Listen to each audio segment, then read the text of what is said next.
Uh, RPG a Day 2017, day 29. Oh, let's see what today's question is. What has been the best run RPG Kickstarter you have backed? Well, I have only backed one single Kickstarter campaign for a role playing game in my entire life, and that was for Werewolf the Apocalypse 20th Anniversary Deluxe Edition. And yeah, this is pretty much just it. It's like I'm not that big into following all that stuff that gets announced because I'm not a big collector. And there's, like I've said before, there's a whole bunch of games on my shelf I've yet to play. So I'm kind of trying not to go to the hoarding stage of the hobby where I'll just, buy whatever seems neat and never wind up actually playing it. So, well, this was a neat little Kickstarter. It ran really well. There was only a little bit of a delay because they kind of underestimated how long it took to get this laser cutting on the cover done, and it was delayed a little bit, but they compensated it well by giving out free PDFs and keeping everybody updated. So it was a lot of fun. I'm very pleased with the product, and everything went fine. So because I have only that amount to give, and when it asks the best run a Kickstarter campaign that I've backed, when I've only backed one single Kickstarter campaign, there's no real comparison there. And yeah. So what I did was I picked the 27th question from last year's questions, which is most unusual circumstance or location in which you've gamed. And this is something kind of simple. This harkens back to the days when I was around 17 or so. I was in art school and I had that little group of mine there where we were all learning about becoming better role players and understanding a lot of the fundamentals of role playing. And that was kind of a it was kind of funny that with this question asking about the location or circumstance and stuff, during that time, it was really hard to find a good location to game in because it was kind of like, okay, we have the common rooms in our dormitory, but that's always in use by people who want to watch TV, play their GameCubes or PlayStation 2s or something like that. And then if we go to our actual dormitories, the walls were like thin as paper. So, if we got really animated and excited, we were always bothering our neighbors there, and you didn't want to do that because you didn't want them to do the same to you with music or something like that.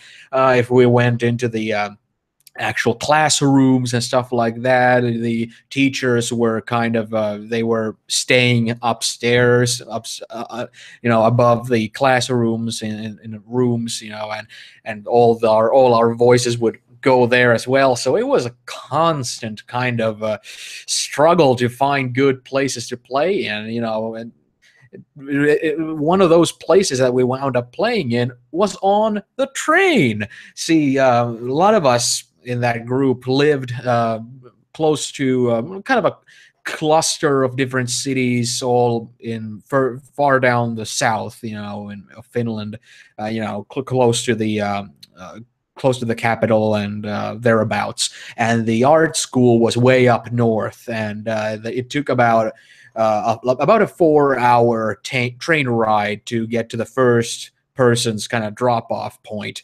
So what we did was we would play role playing games on the train during the train trips.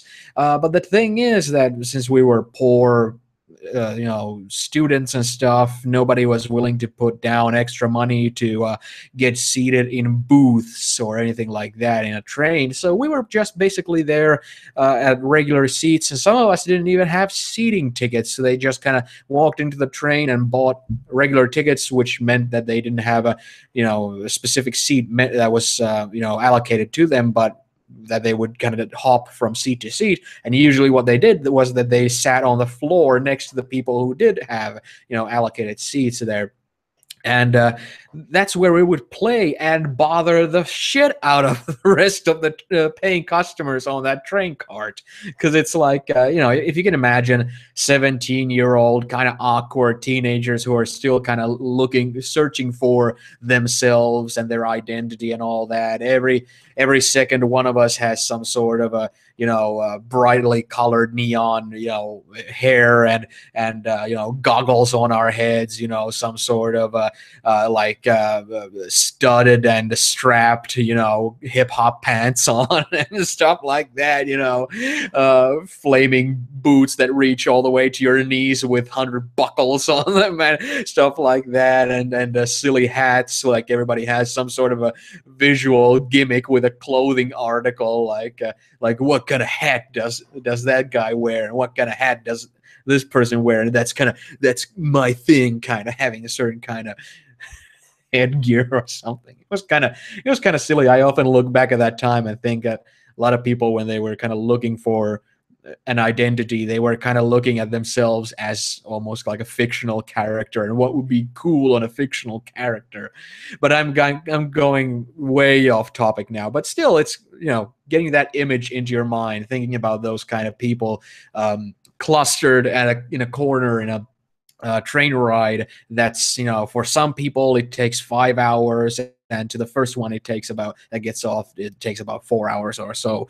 Think about that kind of a train ride, that kind of exhausting train ride where you're kind of like afterwards you're stretching all your limbs like hell because it's so bothersome, and then there's these little shits kind of like making noise and not letting you sleep or concentrate on the book you're reading or whatnot. And of course, we're cursing like sailors. We're doing all sorts of stupid teenage stuff. Our games have no rhyme or reason really to them. They're kind of ADHD, sugar high kind of stupid shit. And it's like we were playing fantasy games where all sorts of different things happen. And during one of the sessions that we played there, I went on a long monologue because I was quoting a movie where a character goes on a long monologue talking about what it means to be a hero and stuff. And I could see people kind of walking past the train cart, kind of stopping on the aisleway, just kind of stopping and turning and staring at me while I'm going on this, long monologue about, what it means to be a hero and stuff. And especially since you're looking at a, I don't know, a little 17-year-old kid with army boots, Hammerfall t-shirt, and Wolfgang Saw with a haircut. It's kind of stupid. But yeah, that was kind of a later on when we got, loud enough, people started to kind of gather up the courage to tell us that we should go to the to the kiddie cart. Stuff like that.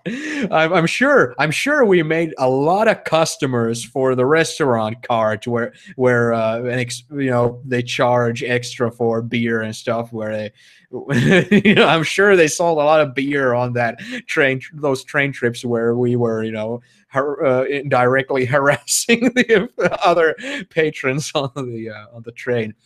It's kind of funny to think back on those kind of cringy, awkward teenage years. Thank God there was no social media back then. But yeah. Yeah, that was pretty much the most unusual circumstance that I've ever played in. Mostly besides that, it's been something like we've sat outside maybe on a meadow or something like that, or we've sat on the roof of a house and we've played and stuff like that. But the train was special in the sense that it really emphasized our age in a lot of ways, and also it kind of emphasized the way how much we loved role playing, and we reveled in getting to play, but didn't really have too many places to play. That's one of the things where I moved out of my parents' house when I was 16 when I went to that art school, and it's like a lot of these hobbies and such, they require like personal space, like certain privacy, and there's always people around behind every single cardboard and paper wall, kind of damn kids, people want their peace and quiet. But yeah, that's pretty much my answer. It was a train. So yeah, see you tomorrow.